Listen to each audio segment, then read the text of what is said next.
song? I don't know. If we have a song back then? I doubt it kick us off. I don't know. Someone says if it was like longer than... What happened to the light? I think Martin. Oh, you gotta hit the other light. Anyway, welcome back to another show of Unchained with me, Paul Gomez, and Dewey Moore. I was doing something. seriously, I got an excuse. you gotta work. I You had gotta work on that. an excuse. There's no excuse. I had. It's rude. Rude. I don't do that to you. And you have it. I don't do that to you. All right, so we got a house full of topics, but we also got a great guest. Before we get to the great guest, I'd like to talk about one or two things that are on Kickstarter at the moment. First, for our friends, that is Carissa Grant. Swarthy Chaos Redemption. Issue 1 through 7 are out on Kickstarter. 19 days to go. and if you buy Worthy Chaos and Path the Pale Rider, you'll get a unique print. that's right, a special print of you back both of those campaigns, which is an awesome kind of thing. Yeah. Speaking of which, another friend of ours who is running a campaign, that's Joe Schultz. He's got Child's Play issue 0. They've got 20 days left. They have tons of different covers. That cover A that they have, not this one, but the cover A is only $8. And if you back their campaign and Kitchen Witches, which is a great campaign as well, if you back both of them, they have a unique print that they're going to throw in for free as well. Both Now, unique prints. Gotta love it. Without a further ado, Yeah, further ado. bring in our very, very special guest, and that is Keith Miller. How you doing, Keith? How's it going? Oh, Hi guys, how are you doing? there it is. I was about to say we're gonna have to read lips because I couldn't hear you, which I've been practicing, Oh, okay. but I'm still not that good. How you doing, Keith? I'm staying busy. How about you guys? Yeah, man, we're trying, doing this show and still working on our last book. We hopefully got it to the printer and all that good stuff. You know how that is. Yep. Fun. So what do you got going on? Well, first and foremost, working. We currently have the issue number 2 of The Adventures of Gabe's Cave, The Last Hunt. This is a collaboration of a number of folks. If you're not familiar with Aquitas Comics, run by Rob Dieterle, and it also includes Tone Rodriguez, who does a lot of work. They're known for their OMG book series, kind of a horror series. A lot of great stories there, a lot of great art. A lot of our similar mutual friends work on a number of those projects. But yeah, issue number 2 is out, or not out, but the Kickstarter's live. We have 18 days to go. We still haven't quite met our goal yet, but I feel confident we can probably hit it. A lot of good reward items in there. It's fairly affordable, and some cool art, and some, like I said, some pretty interesting tier rewards in there. Yeah, man, there's a lot of great artists that are actually working on that, and we're gonna go back and look at that in a few. But yeah, I mean, there's tons of great people. Did you come down with Gabe's Cave up here to Cowtown whenever you were here a couple of weekends ago? Actually, we weren't able to. We weren't in town. We had a memorial service in Florida that we had to attend to. So yeah, it is what it is. But yeah, we probably would have been there out there if it hadn't been for that. Yeah. I hung out with them for a minute. Marty and the gang. Chris, we were hanging out. I was joking around with them, talking to them about the project. It looks great, and like I said, we'll definitely check up more on this. But I do want to get into some of the topics. One of those first topics is technical difficulties. Yeah. There it is. Yeah, there it is. Fall of X. So the new, I guess, push for the X-Men is the Fall of X. Have you heard about this? I have not. So I guess the big storyline was the X-Men kind of going to their own island of Krakoa, and I guess they're kind of moving away from that. And they're really Marvel's really focusing on the X-Men, and I guess it's a lot of people are presuming it's because that the X-Men might come into the MCU pretty soon, which is pretty amazing. You know, I was reading about that. Somebody, it was just an interesting reel, or it could have been just fan theory. But it's almost like they kind of, after they wrap up this next phase where it's a lot about the time and different universes, it sounds like a bunch of different previous characters might hop in there. Like Tobey Maguire might be making a return, from what I've seen in some of these videos. So. Like the post was like, will that cause you to return back to the Marvel and MCU? And I'm like, I never left, man. So, yeah, no, there's a lot of people that are kind of away from it, but I mean, I still love every bit. I think right now, what's going on? Loki season 2 just came on. I haven't watched it, but man, I've been wanting to. Have you Missing out, man. Missing out. I plan to once I get my popcorn ready for this weekend. Right. Yeah, I mean, it's kind of one of those things that so much has been going on. Man, I love Loki. Love the first season, so I can't wait to watch season 2. I'm actually needing to catch up on Ahsoka. I need to catch up on every Star Wars film. I actually watched that whole season in one day. Well, I haven't seen the last 2 episodes, so don't tell me what happened. I'm still catching up on everything. There's been so much going on, and it's just been one thing after another. But man, I can't wait for the X-Men to get into the MCU. Yeah. Now, in my defense, at least that's not hour-long episodes in Ahsoka. Like they blow through it really quick. Oh yeah, I mean, man, nowadays is the age of Netflix, and people kind of binge watch a season anyway. So that's nothing, out of the normal. I mean, I've watched old seasons in a day. Oh, I definitely have. No doubt about it. I mean, it's the new norm. I think it really is. Yeah. I mean, I was watching Mentalist. I watched the season in a day. Yeah. At least. Yeah. Same with Supernatural. But man, so supposedly, and like I said, they're pushing the X-Men and for the MCU debut, which is kind of surprising because they didn't really coincide with the books or the MCU that much. So I'm hoping that the Fall of the X-Men does kind of lead into something with the MCU. I think that was kind of a missed opportunity, if you will. Well, I'm curious what they have in mind for Deadpool 3.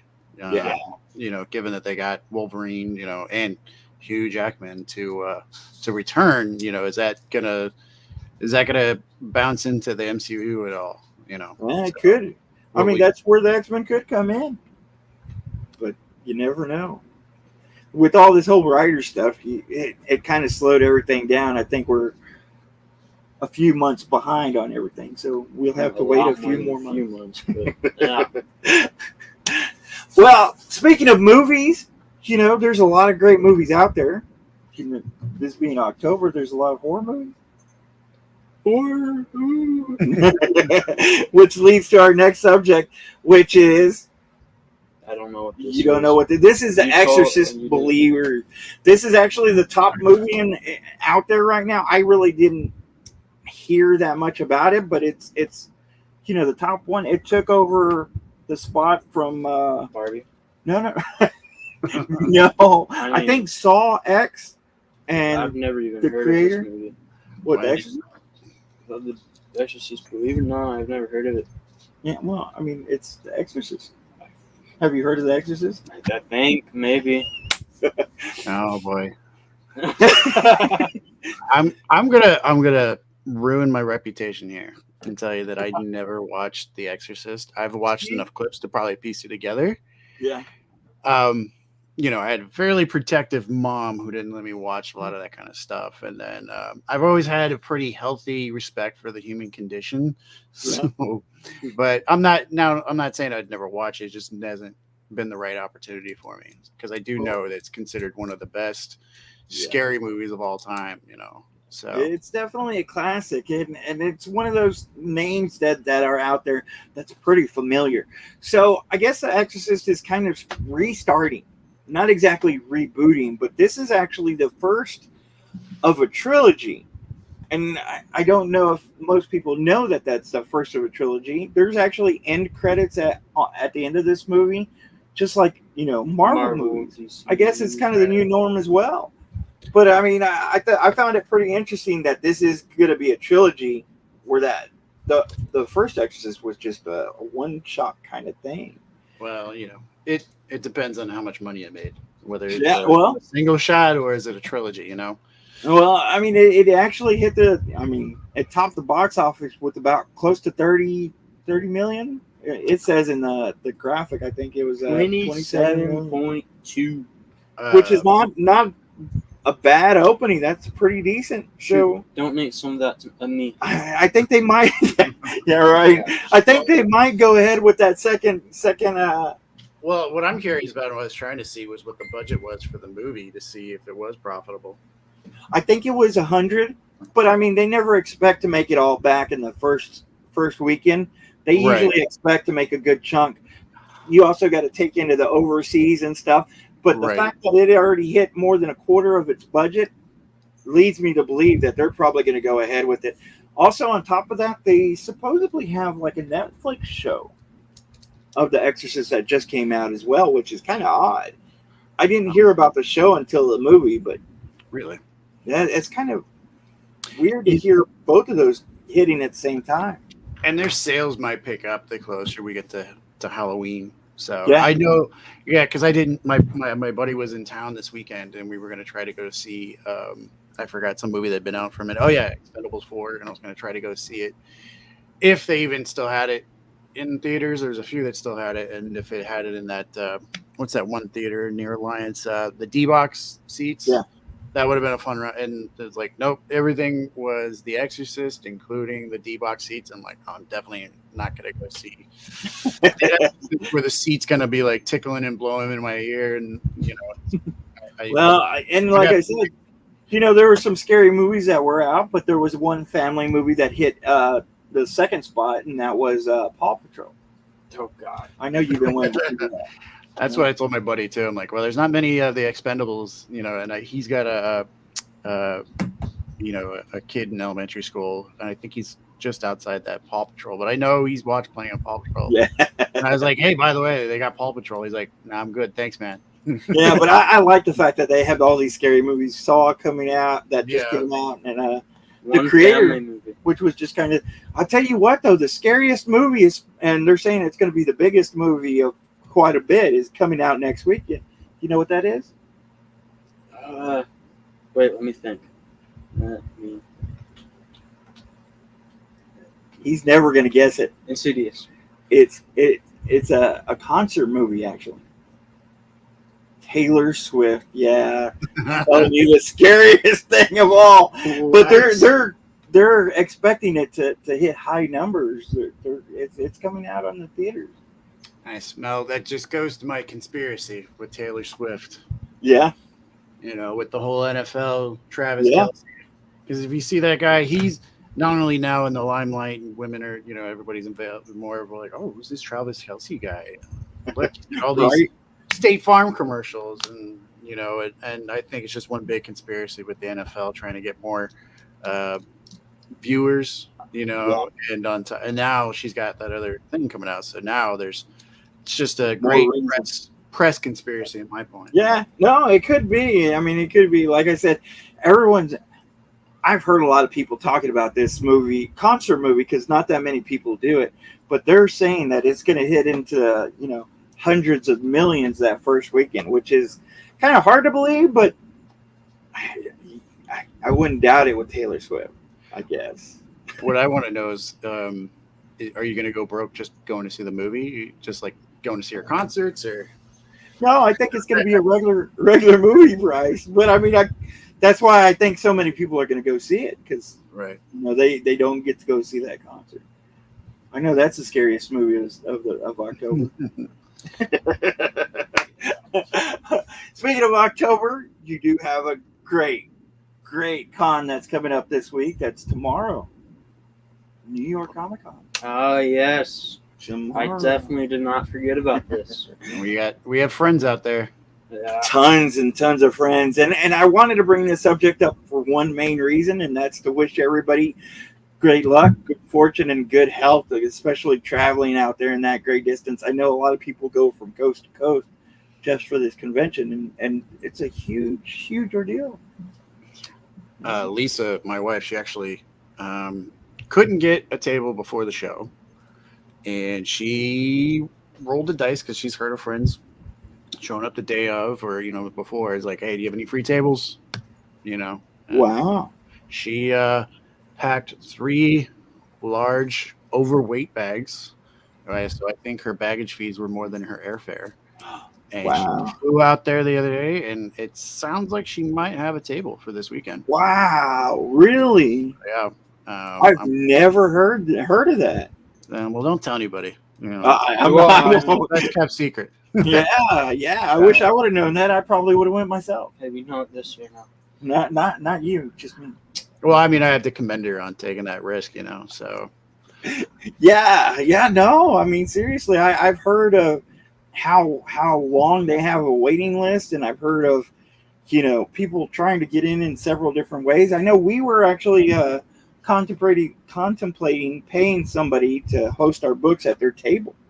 Oh, wow. So I mean, it's one of those things that it's hard to get into sometimes. They have so many veterans that do the show every year that sometimes they don't have tables that open up, and that's understandable. You cater to the people who have been doing it for year after year after year, and that's great. If she got a table, man, it's like I said, that's, to me, it's the biggest convention. Bigger than San Diego? Yeah. Because San Diego was the OG, though, right? It is the OG, but I think it really lost a lot. Comic fair whenever it became more movie and stuff. Yeah. And I think New York has picked up that slack. Now, again, I could be wrong. And, San Diego and New York are probably hand in hand. And then you got, Chicago and Florida right after that. E3, C2, C2, E2. I can't remember. That's the big one in Chicago, and then C2, the big one.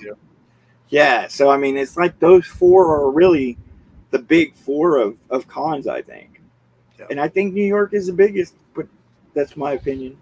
I think it's the biggest mainly because I always heard it even before we got into York. So yeah, I mean, that's like the one con I knew about. Before. New York? Yeah. What about San Diego? I didn't know about it. Really? Yeah. Do you know where San Diego's at? It's a good question. You don't know where San Diego is? I don't know where anything He don't know the months of the year. Shush it. Yeah, I'm not picking on our educational system. I'm just saying he don't know the months of the year. That's right. You're picking on me. Well, he grew up where he could ask Google in 2 seconds. The month of the year, though. He never had to the joys of looking something up in an encyclopedia. Yeah. Do you know what an encyclopedia is? Encyclopedia. I've heard of it. You've heard of it. I've heard of it. Man, it must be nice. That's all I'm saying. Yeah. I've used a dictionary. I bet you use that a lot. I did. I did use. Of course, I had a hard time reading, so it was one of those things that I always had to go look up a spelling thing in a dictionary. I had pocket dictionaries for most of my life. Pocket dictionaries? Yeah. It's a thing. Look it up. Google it. See what you did there, Paul. Listen. Are you gonna be getting on some open mics over there, Paul? Open mics where? No, I just man, I'm telling you, if I had the opportunity, I'd be knocking it out of the park. Waka. No. Are you having any shows anytime recently? Would you talk about the comedy shows or what? Yeah. No, it's so the joys of stand-up comedy is the challenge is having a full-time job. Right. So if you have a full-time job that is 7 to 4, 7 to 5, and then you try to go to the gym in the morning, doesn't mesh too well with the schedule of stand-up comedy, which usually starts after 9 p.m. So, and then a lot of projects I've been working on. So, but I am I am planning on trying to do some more open mics in the DFW area here in the next couple of weeks. Usually Mondays or Tuesdays or Wednesdays or hot stand-up shows nights, and then even Sunday nights are as well. So, and I do have the one video out with about my 5-minute set that I worked on with the Yes. Armed Services. I saw that one. Yeah. Yes, thank you for that. And I had so much fun with that I volunteered for the next course of veterans with their online course. So I'm actually doing that right now. And one of the instructors is the guy who put me onto that. His name is Michael. I'm going to butcher his name, Michael Carasquella. But that's why he just goes by the nickname CQ. Double entendre, because he was in the Army, and that's why he has his own podcast called the Pop Culture Warrior. He was in the Army, and one of our always fun duties is charge of quarters, or CQ. So it's an abbreviation of his last name, and then one of the things that we hate the most in the Army is pulling CQ. So, I actually have his card sitting right here, so if it's a little bright. Yeah. But anyways, great guy, fun course, and he's actually out at New York Comic Con this weekend. Wow. So he'll be out there, and I help him with some of social media stuff too. So, but yeah, acting as a mentor for these next couple of comics, helping them craft some material that will be kind of funny, and it's very therapeutic in a lot of ways, because some of these folks are. I mean, 2 of our students actually have a couple of serious life situations going on right now, and this is one of the great outlets for them to express, all the emotions they're going through right now. So it's just a matter of helping them craft it to where it, it's comedy, it's funny. That's the hard part for most comics, is not telling a story, but getting to the punchline and getting to it fast where people are laughing. Yeah, not dragging it out. It's one of those things that it's really tiny. I've never had. Yeah, and that's where you craft your bit, or your set or whatever you're working on, and you practice and practice and practice, and then you're pretty much got it down. Once you're tired of it, you're like, I hate this material. I'm not even laughing anymore. But you can regurgitate it at a moment's notice. And then you get that first joke out with the first laugh, and you're like, oh yeah, this is what I'm doing this for. So yeah, right, man. You've got your irons in so many fires, if you will. You're doing the comedy. You help out with Lisa's stuff, the pixel art. Yep, Songbird pixel art. And then you got your regular job, and you're helping with Games Cave. I mean, is there anything that you can do? Find time for other stuff. I don't know. It's a lot of fun. Just trying to stay busy. It's a struggle for a lot of veterans like myself when they get out of the service. It's just trying to find purpose. Right. You go hard in the paint for, usually 4 to 6 or more years, and then you get out, and it's just like. Well, I'm pretty sure it's hard for them to find anything with you doing everything. But let's talk about Games Cave a little bit. I mean, you're doing some of the design stuff in the background. I'm kind of helping a little bit. Most of the work that I'm doing with, I can share the screen, right? I can present. Yeah, I'm not sure if you can, but if you can, go ahead. It's at the bottom here. Should be able to. So give me an option. Window. We'll go right here. Good thing you got the IT guy on. That shall be there we go. So we're live here. So the Adventures in Games Cave issue 2. We did a couple months ago. We did issue number 1. Yes. I can flash over that real quick, or I can come back to it. But anyways, So the cool thing about this is you don't need to read issue number 1 to be in issue number 2. these are interesting. They're going to be their own one-off stories. There might be some connections here and there from among the story. So, for example, like issue number 1 was the. I just got back from the gym and my brain is fried right now, so I'm trying to remember. No problem. Oh, come on, man! I feel like a dork. There it is. The Legend of Maynard Lake. I couldn't think of the lake. Maynard Lake. So yes. So first issue, and this was a collaboration of Tone Rodriguez, who's worked on like an amazing artist, amazing guy, nicest guy in the world. He were one of the main guys working on Stray Dogs. Stray Dogs, yeah, he's working with The Simpsons. He was actually, here's some trivia. Do you know anything about him in the show Dexter?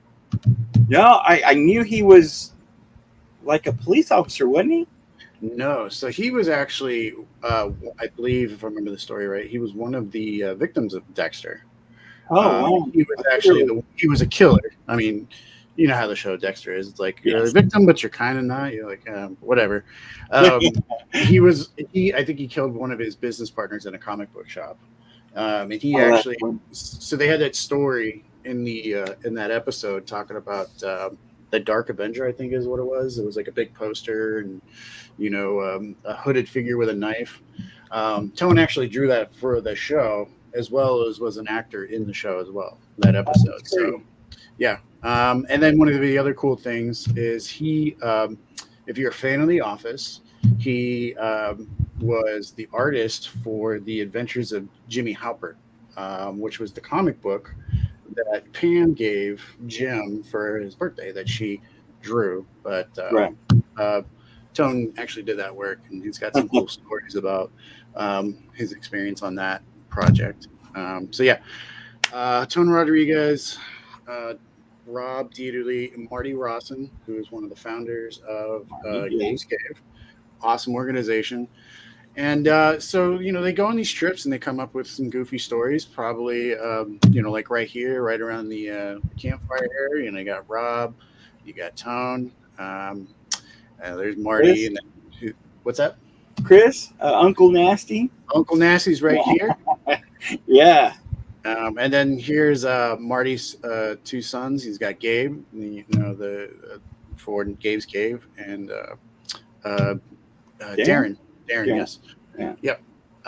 So this was a story from a lake, like a real lake where they would go visit. Up, I believe it's in Canada, and it's they show up to this. They arrive at the cabin for some fishing and some good time. And they get the sense something's not right, and while they're hanging outside, and one of the guys who lives there, real guy in life, is telling them about all these stories about what's gone on in the past, about these muskies, these weird fish, and how people go missing. And I even drew up this cool poster here for them that they have in their bookshop. Where I basically gave a little introduction to each of the characters and, kind of gave a little bit of a funny story about them. So, Marty's one of the founders of Gabe's Cave, father of Gabe and Darren, and a full-time jokester. So those were neat little things.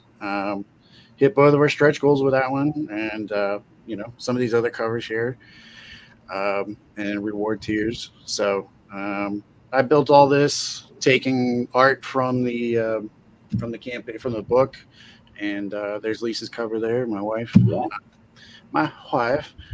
and some other covers. So, and DJ Hall, you probably know.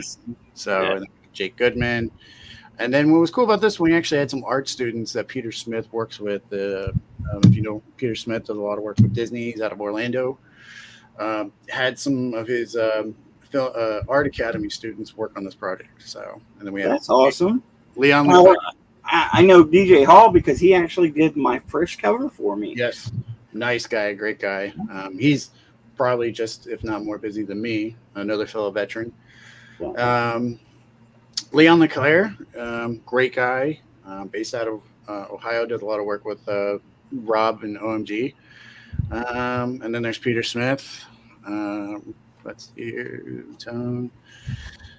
So now these are from the first campaign. Yep. Do they have some of this stuff on the second campaign?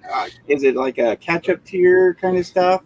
No, so you can read number 2 and not be lost. Right. So there's maybe one thing kind of tying back, other than it's some of the same folks. So what I'll do is I'll go back. But what I was wondering is, if somebody wanted to buy issue 1 and 2, do they have something like that on? Well, in the rewards, you can buy pretty much all of our. I don't know why this is in. So you have the ability of buying. I think, yeah. So we have a lot of the same covers. Let's see here. So yeah, this was. Let's see here. I don't like this new layout. Yeah, the new layout kind of different. Where is it? Come on. Why is this making me feel like a dork?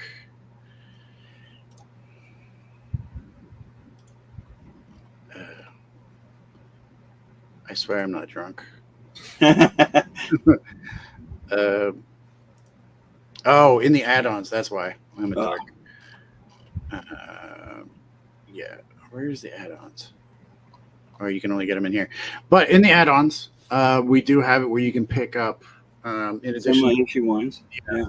A lot of the same covers I was just telling you about. You can pick those up as well. Oh, that's awesome. Like I said, you don't have to get it, but it's great art in there. As you can see, it's kind of a feel like a Scooby-Doo kind of feel. Right. Scooby-Doo with people that I know. Uh-oh. Man, everything's falling. Speaking of ghosts. But yeah. I mean, it looks great. Let's look a little bit more on that issue, or issue 2 covers. Do y'all have different artists on issue 2? Yep, we have some artists that came back. So this story here is Another Vacation, and but this is taken in Colorado. Some of the same folks we have. Let me come down here. We have Marty returning. We have Rob returning. We have Tone, Gabe, Darren. And then we have some new folks that were not in issue 1. I'm not going to ruin issue number 1 for you by telling you who's not in here. But we have Derek, who does a lot of work with OMG and does a lot of printing. Nice guy. We have JD and Amy, who actually live in Colorado and do a lot of work with Rob on OMG and Gamescape stuff. So this is a story where they book a last-minute trip up to Colorado, get a cabin, and they want to go hunting. Awesome. And hanging out in the snow-capped mountains of Colorado, and they get the caretaker, this creepy caretaker, who shows up and is telling them about supposedly there's a Yeti up there and people going missing, and nobody's really taking him serious. And one of his last things he tells them is don't say I didn't warn you. So, and after they arrive there, they start seeing weird things like weird tracks, and weird things with the binoculars. So it's a neat little story, and you kind of a little bit of the personality of some of the folks, that actually portraying. So it's pretty cool. Here's the different tiers. This is stuff that I built out to make it aesthetically pleasing. $5 PDF. That's good. Yep.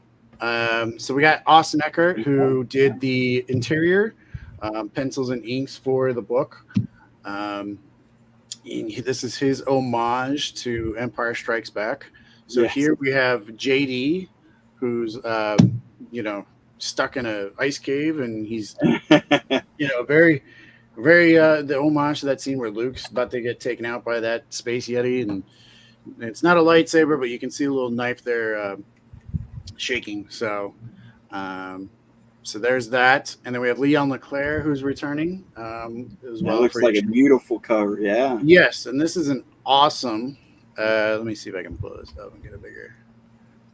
This is an awesome homage to the Predator. So immediately when I saw this, I'm like, this is bad. So great homage. And they actually we have it set up as you can get it in a foil. Oh wow! Well. So some of those have already sold, so that's good. And then this cover was pretty awesome too. Tones, and you can also get this in a foil as well. Yeah. So this is his scary, in-your-face depiction of the Yeti. that you likely see in the story. Jake Goodman. I believe you guys know Jake Goodman. Yeah. He's got. I love his work too. Oh yeah. I love his ink work, and I can't remember if he did the colors on this as well. But this is. I don't think this is an homage to anything, but he does these great. I don't know. I just like the way he does his lines and things like Yeah. that. Pretty scary there. Now, DJ had a lot of stuff going on. Like I said, this is kind of the concept where they're trying to take a selfie and the Yeti pops up. What's up, guys? A little freaked out. So I don't know. That's what I love about DJ's stuff is he always adds a little twist of humor to his things. James Weisinger, I think he is based out of the Arkansas near Gabe's Cave. This is his cover as well, kind of like the Yetis crashing, at their place. And then Dan Walls. Dan Walls is a pretty cool artist. He's based out of the UK. So he's got a great following in the UK for his art, especially with Gabe's Cave. And he actually does a lot of awesome spray paint work. Like kind of graffiti, but it's allowed. So he kind of takes that style and puts it on his covers here. And so he's telling Marty pretty built there. Yeah, Marty has been doing steroids. Is that what it is? Marty's on the juice, and as he was eating at that truck park that they opened a lot. Yes. Getting some work in there. Yeah. So, and he's wrestling with the Yeti there, and he's got Gabe there, all freaked out in the bottom. So, let's see, and you can get a blank sketch cover. So, which is always great. Yeah. Yep. And then what's cool here is we got some sketch cover, custom sketch cover tiers that you can get. So you can get work done by Austin Eckert. So this is a sample of his work here. And you can get it where it's kind of personalized. So like you can, instead of Marty's family here or Marty's team, you can get your family in that drawing. Leon LeClaire, he's doing another sketch cover as well. This tier is really cool here. So if you give me a second, I can give you I should have grabbed this ahead of time, but it's 2 seconds. I'll be right back. Well, that looks awesome. A mystery sketch cover done by one of the artists. It'll be certified and sealed by CBCS. That's pretty cool. This isn't exactly like it, but this is from issue 1. So with this tier, you'll get a mystery sketch cover. So I don't think they have any more issue 1s going that they might throw in there, but you might get a jam pack. You might get custom work. So this was like a jam piece that I got for my mystery sketch cover. And they were CBCS didn't quite hear the instructions. They were just doing it as art to kind of save time on money and time and money. But they went ahead and gave me a 9.8. But that's awesome. Sample of the work. So for $125, you get custom work and maybe possibly some other folks working on that project. And it's set up by CBCS. I think that's a pretty good deal. And here's the tier that I signed up for. Is Tone Rodriguez's personalized sketch cover. I love it. Awesome. And not only is it how cool you can work on this stuff, how quick you can work on this. If you're sat and watch Tone work, he's great. I mean, his artwork is beautiful, and the speed that he does it really is just amazing. And I should have had that book handy, but it's somewhere around here. But he's got that one book that he just worked on with Tony Fleece, kind of a comedy time travel thing. And when I bought the book, he's like, "Oh, let me put a remark there in there," and drew up the character, and then put a speech bubble. And I guess he likes my photography work that I've done in the past, and he put a neat little thing in there that from the time traveler. It's like keep working on your photography. Basically, I forgot exactly what he said, but you'll go poor on it, but your sister and her kids will make a lot of money off of it, or something along those lines. It was just a funny thing, and made my sister laugh about it too. So And then our top tier right now, our big boy tier, is you can be drawn into issue number 4 that they're currently working on. We already got issue number 3 in the hopper and issue number 4, and so for $500, you get your chance drawn prominently into issue number 4. You'll receive 1 copy of issue number 2, so you get something right now, but then you'll get 5 signed copies of issue number 4. Wow. And as well as all the stretch goals that we might get. So I need to update the stretch goals on this, but the first stretch goal, if we hit $3,000 for this, everybody will get a cool die cut sticker of the Yeti. So looking like the main, you'll get this guy that you can stick on your fridge or your car or whatever, which I think would be real popular with the Bigfoot enthusiasts. Like, so this guy doesn't exactly look like Bigfoot or the Abominable Snowman. Kind of looks a little bit of mixture of I guess kind of a bug kind of guy and the Abominable Snowman. Would you say? Yeah, I was seeing more aliens. Do you know who came up with the concept of this creature? I don't know exactly who it was, but I'm not going to go into too much detail. But somebody just said something else 2 seconds ago. But that's all I'm going to say. Well, we should definitely figure that out because I like the way this creature looks. It's a little bit different, but definitely, you can familiarize yourself a little bit with them as well as kind of feel the uniqueness of them, I think. Yep. So, and it's got a pretty interesting end. And to be honest with you, I only tear up when I'm reading or when I'm watching like war movies. I'm a sucker for war movies. Almost got me in Barbie.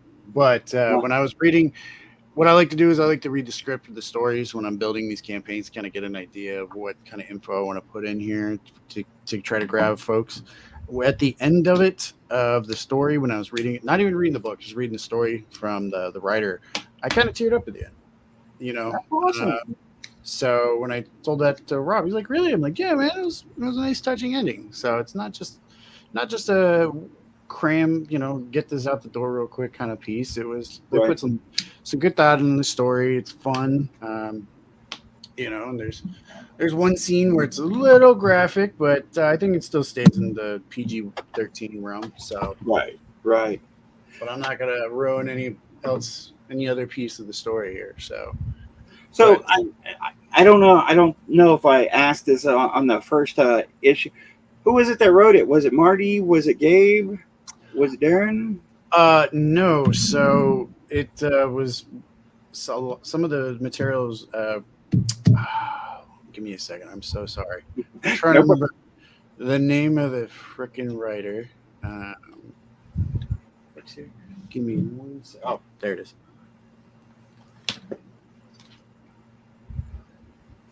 Gabe's Cave is a great place to definitely check out. Great people. I actually have one of the tester books when we were trying to come up with the sketchbook for the artist initially. There's no. This one's kind of cool to me because it's all concept. It wasn't colored yet. The story. So let's see here.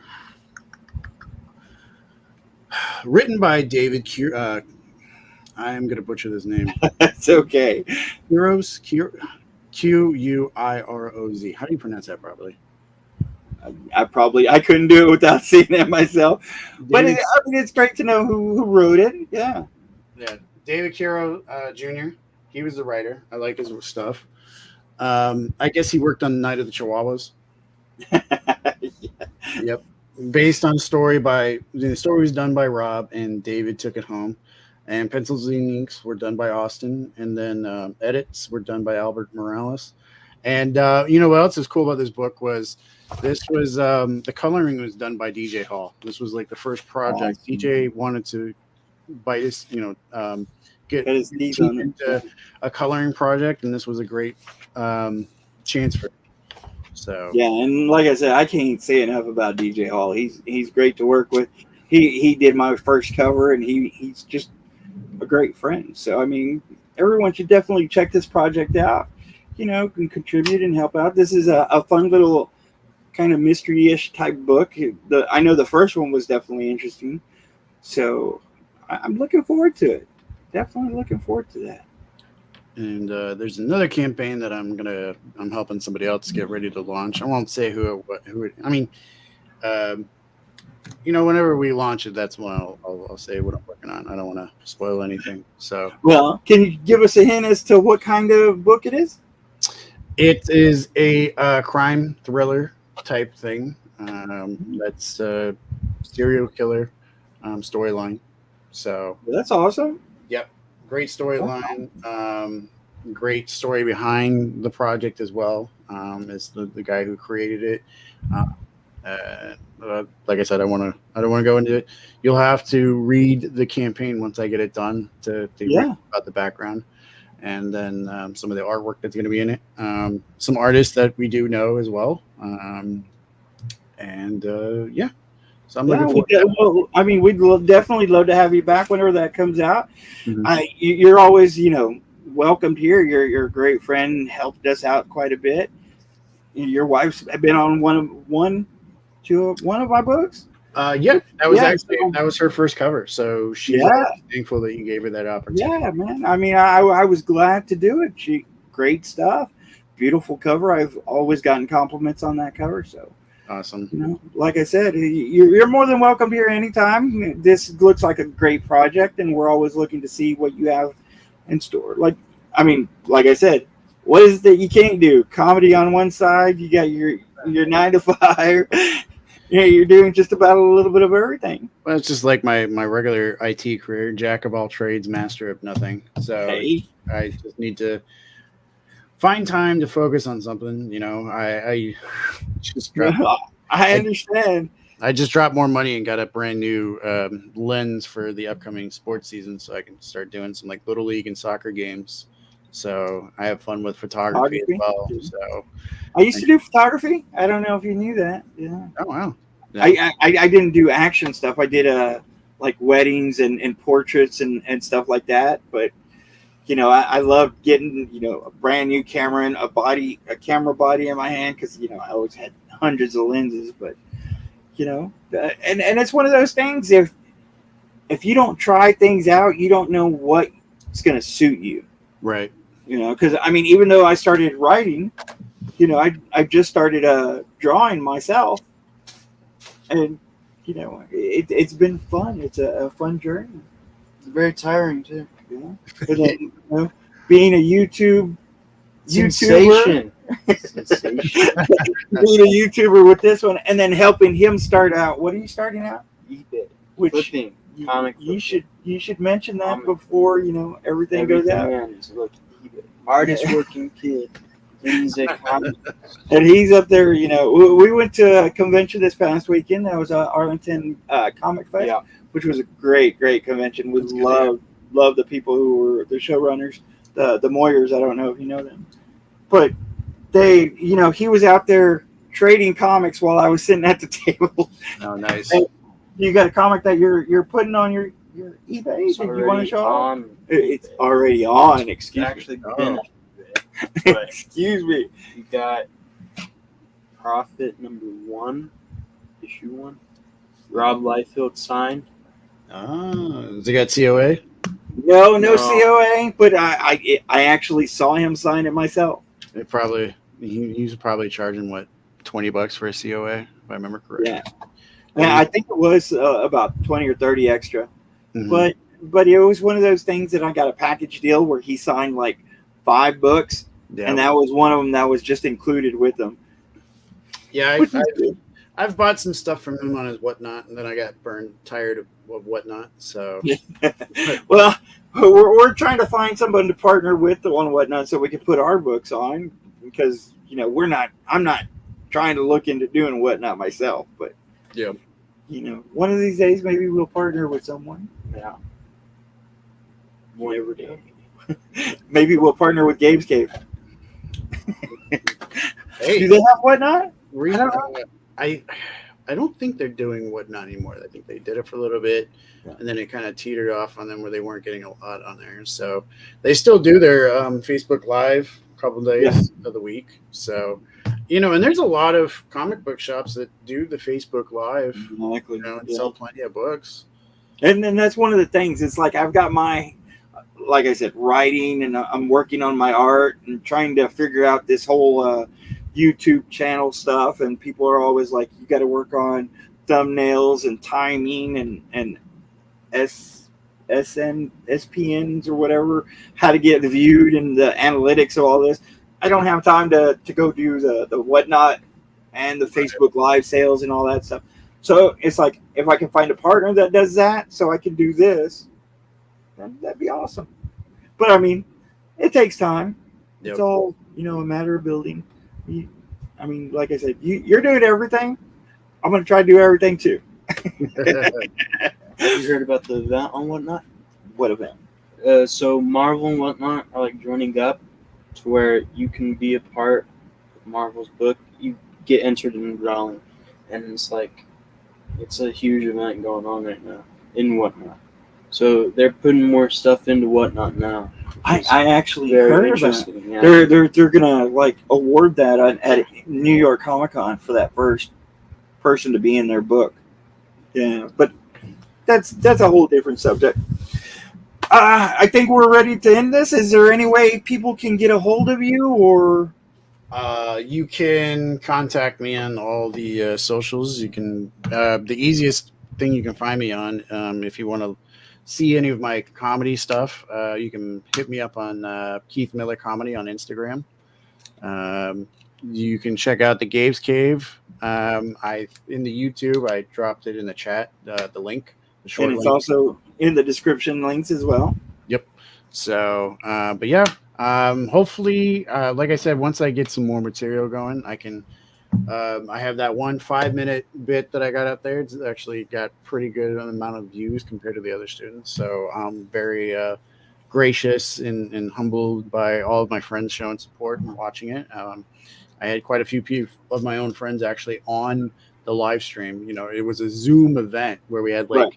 I think we had close to 80 people on there. So, and that's a struggle in itself, because you got, 80 different people, and some of the crowd doesn't know electronics too well. And they're like, how's this working? And then you get I'm pretty sure I heard my parents arguing at some point, about the TV. And I'm like, going, yeah.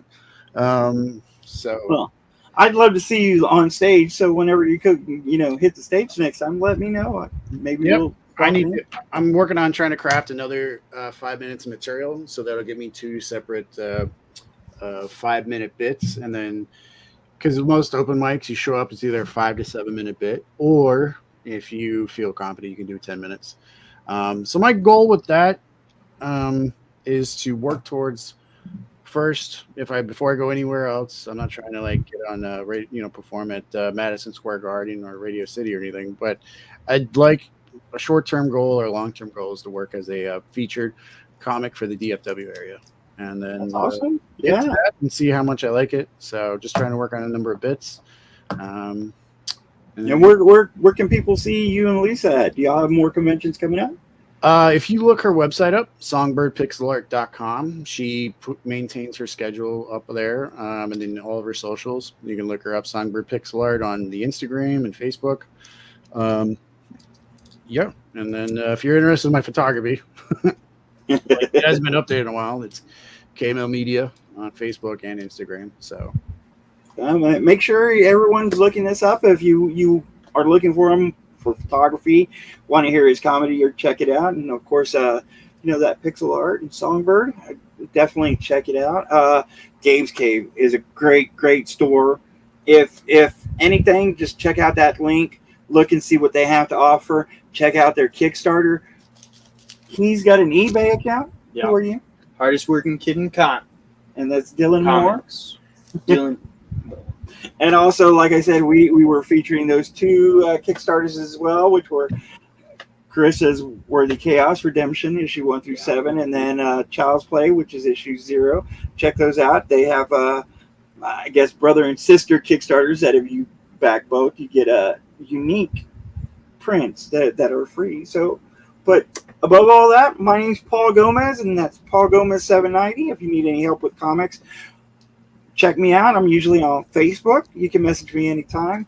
If you are having a bad day and just don't know how to get out of it, you can message me as well. Day or night, I have no problem in answering my messenger. Again, that's Paul Gomez, 790. It's okay not to be okay. Just don't live there. Other than that, have a great week.